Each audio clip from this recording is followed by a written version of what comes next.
Good afternoon, Bowie State University. I am Layton Williams, Student Government Association Vice President, and I welcome you to our monthly town hall. This semester, we've been plagued with a lot of different things, so why not try out a new way of providing our town halls? Today in this video, you're going to have university updates from Student Government Association President Courtney Wells, Vice President for Student Affairs, Dr. Demetrius Johnson, and academic concerns from our Provost, Dr. Goodman. Stay tuned for more updates and more to come. Greetings, Bulldogs. I am Courtney Wells, your Student Government Association President. Thank you all for tuning in to our town hall for the month of October. We still wanted to provide you guys for all the updates from Bowie State University, as Vice President Williams said. Even though we are away, we wanted to make sure you guys still felt at home. So, our first update for Student Government Association, thank you all for attending and being a part of and supporting late registration week. We weren't able to have homecoming, which is unfortunate to all of us, but we still wanted to provide events and extra activities for everyone on and off campus. Now, BSU 24, our freshman class officers have secured their board, so make sure you stay tuned to their Instagram page and their Twitter page to stay updated on all of the events, programs, and just extra activities for you to get involved with. Our senior class administration has had an informational for fall graduates and spring graduates regarding everything graduation. So make sure you follow their page at Bowie State 2021 to get all of that information. And to stay updated on everything Student Government Association, make sure you follow Student Government Association at Bowie State SGA on Instagram and Twitter. We have information regarding voting information, job information, as well as COVID testing. So make sure you stay updated. And lastly, make sure you subscribe to our Miss Bowie State University's text updates for our Motivational Mondays. We hope you have a blessed week from the Impact Administration. Now with academic updates, Provost Dr. Goodman. Greetings. My name is Carl Goodman. I am the Provost and Vice President for Academic Affairs here at Bowie State University. For many of you all who don't know me, I'm new as the Provost here. And I'm very delighted to be here. First and foremost, let me give you a brief history of who I am and where I came from. I was born in the city of brotherly love, Philadelphia, Pennsylvania, and I left Philadelphia and actually attended my undergraduate schools down at Jacksonville University in Jacksonville, Florida, and eventually got my PhD from Florida A&M University. While I was an undergrad, I majored in biology and psychology. And when I went to Florida A&M University, I got my PhD in pharmacology and toxicology. So I'm one of those STEM persons in terms of my majors are concerned. And from there, actually, I took a 3 years spent at the National Institute of Health at the National Institute on Drug Abuse, where I did a postdoc in opioid addiction. And from there, actually, I left Baltimore, Maryland, and went back to Florida A&M University, where I was a professor for about 22 years, and also became the associate provost at Florida A&M University. And so I've had a long history in terms of being in the College of Pharmacy and Pharmaceutical Sciences, where I taught courses such as pharmacology, anatomy, physiology, and also had a great research lab where I spent almost, again, another 23 years producing some great students who got their PhDs or master's degrees in pharmacology or toxicology, and they're doing some wonderful things around the country. From there, basically, I had the opportunity to come here to Bowie State University, where I'm deeply excited in terms of just the outstanding faculty members we have here and the remarkable and talented students that we have here at Bowie State University. And so one of the things I want to talk to you all about is there was a question that was asked about the pass-fails course or grades for this upcoming semester. And I think, as many of you all know, when COVID-19 hit in the spring semester, really it devastated many institutions across the country in terms of the schools. Universities had to shut down for the most part, and students had to leave abruptly. And because of that abruptness in terms of leaving the schools and really students didn't have an opportunity either to talk to the professors. Professors had to convert their courses from the traditional face-to-face to online modality. And then not being able to really interact with the advisors, many institutions across the country decided to have a pass-fail as far as because of the sudden impact that it had. And that was a good thing for some, but it was a bad thing for others. And so the question is, can we have a pass-fail for this coming fall semester? Because of the abruptness that happened with COVID-19 during the spring semester, that was when we're able to use the pass-fail, but because there is no disruption as far as the instruction is concerned for this fall semester, um, I'm sad to say that we can't use that. And part of the reason why is because really the pass-fail on a student perspective does not do them any good. So let's say if we had students around the country who had a pass or fail on their transcript, if they were trying to transfer to another institution, even though they paid for that particular course, more than likely that particular course or courses would not be transferable to the other institution.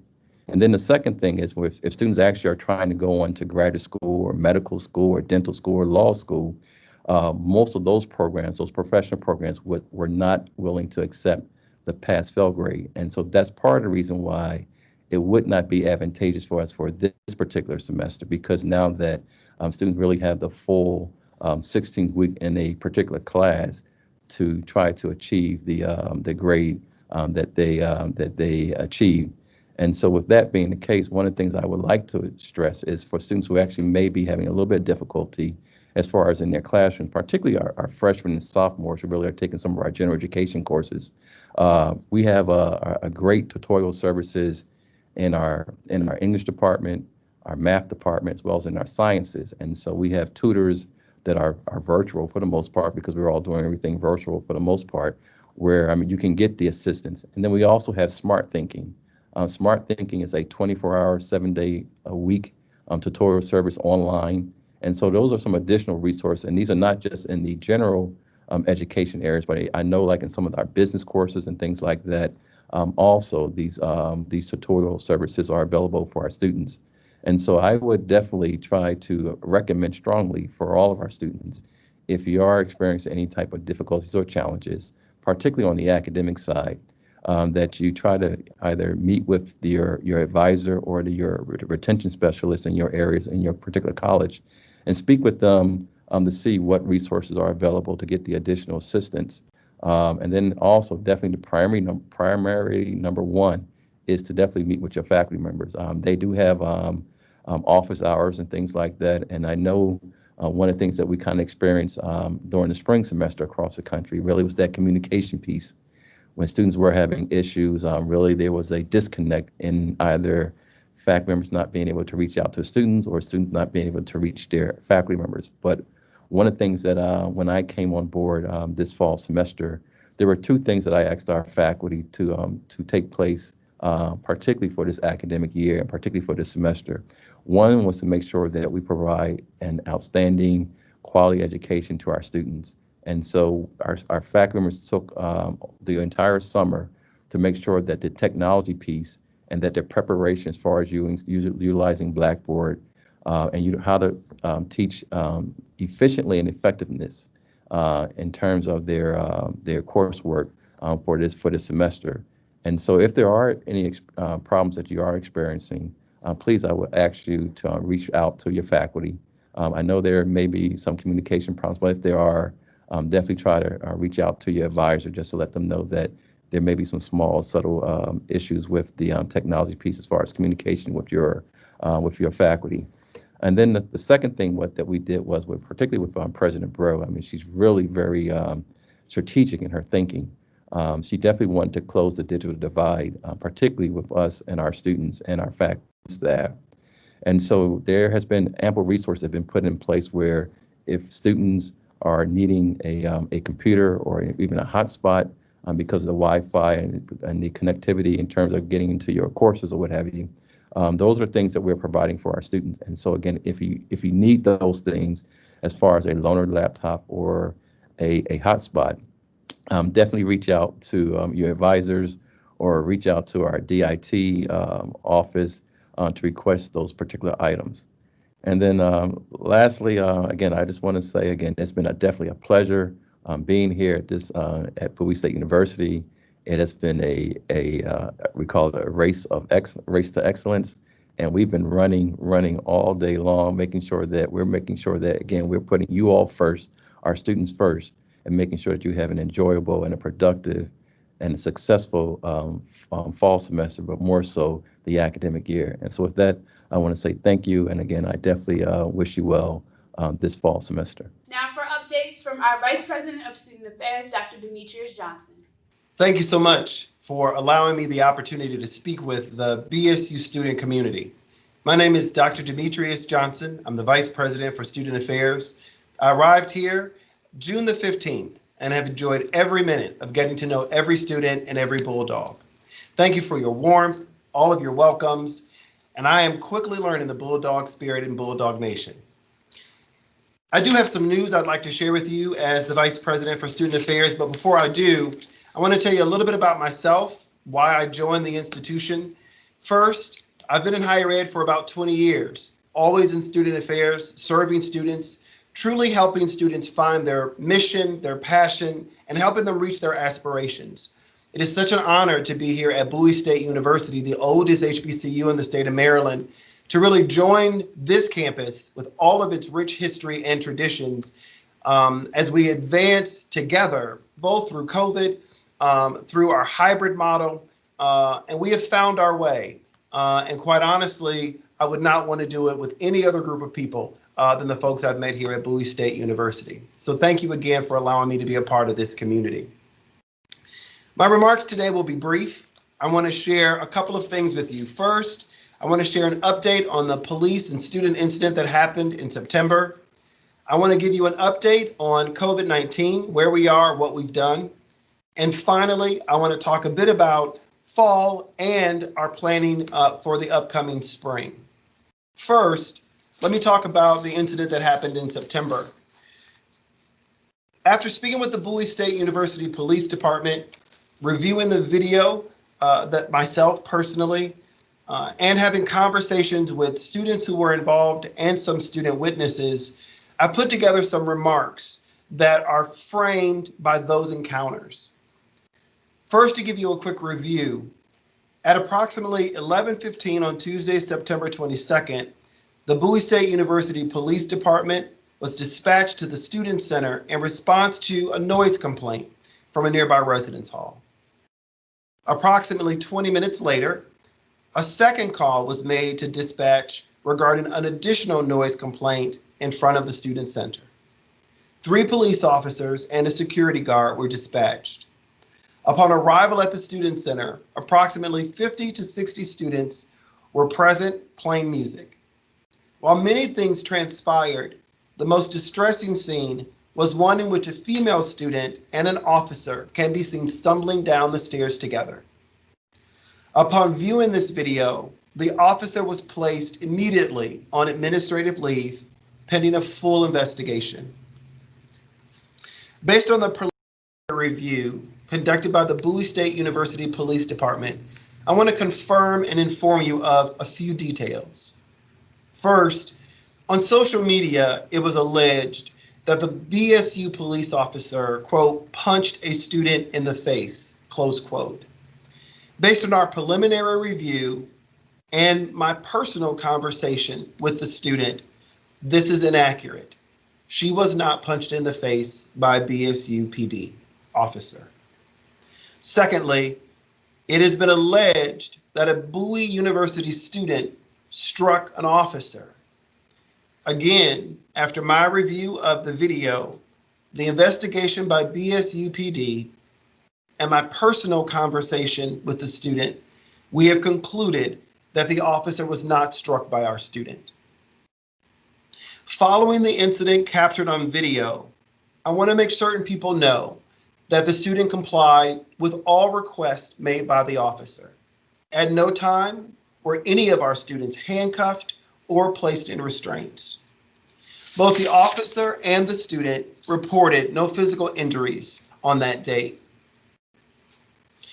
At our request, the Maryland State Police will conduct an independent review of this matter. On September 5th, I spoke with the Maryland State Police. Yesterday and today, I've corresponded with the investigating officer, and I've submitted all relevant details, documents, and videos to the Maryland State Police. I also spoke with the state's attorney's office last week. We will partner with the state attorney's office to coordinate additional training for all of our BSU officers. I want to tell you that this step is directly related to the conversation by your representatives, by the student leaders of Bowie State University, who insisted that training on de-escalation techniques be a part of our police conversation. Further, I will collaborate with student government as well as other student leaders within the Division of Student Affairs so that students interview a police candidate before any hiring decisions are made. Placing student voices at the beginning of this process will benefit our community.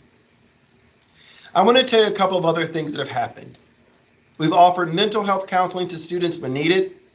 We have focused on our residential and any commuting student in group and one-to-one sessions. We will continue these counseling sessions as necessary throughout the fall semester and beyond. Our faculty have done an amazing job hosting forums, having conversations in our in-person classes and virtually. Our student leaders have been strong advocates for social justice and continue to strengthen the partnerships between student leaders, the administration, and our police. Also, our police officers have stepped forward and they initiated 4 programs to engage students directly in dialogue. Here's my commitment to you. I will keep you informed. Our investigation at all levels will be transparent. And most importantly, students will remain my primary focus and my most respected partners on campus. This incident has touched all of us in many different ways. For me personally, as I supervise the police department and also have students as a part of my professional purview, it's important that we get this relationship right. I want to assure you every day, with every student, all the time, I will always, always serve you. In that same vein of service to you and keeping you safe, I want to provide you an update on our COVID-19 efforts. We've done approximately 2,871 PCR nasal swab FDA-approved tests. From that 2,871, we have had 39 positives. Some of those have been students, they have been faculty, they have been staff. Some are folks who have never come to campus other than for the COVID test. And with that, we have less than a 2% positivity rate. So to date, with that positivity rate being so low, we are better than the state of Maryland, we are better than Prince George's County, and our positivity rate is better than 32 states throughout the continental US. Good job, Bulldogs. And finally, if you forget all other things that I've said related to our COVID efforts, please remember this. No student, no member of our faculty, and no staff member has gotten infected with COVID-19 as a consequence of being a Bulldog.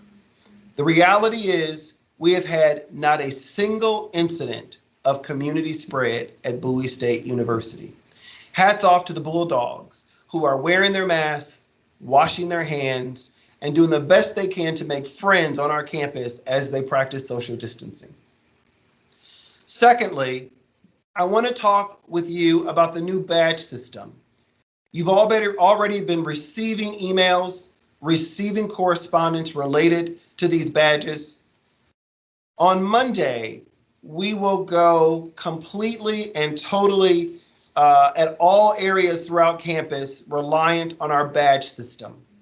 In the patient portal that is located at patientportal.bowiestateuniversity.edu, we will be able to provide great service to students to both schedule your appointments right in the portal, as well as show your badge at events, at our student center, at our library, to make certain that you can take full advantage of Bowie State University, all of our buildings, all of our offices, and do so in a way where we can easily communicate to one another that you have a COVID-19 negative result on file and that you have been actively participating in the symptom monitoring that comes to your email.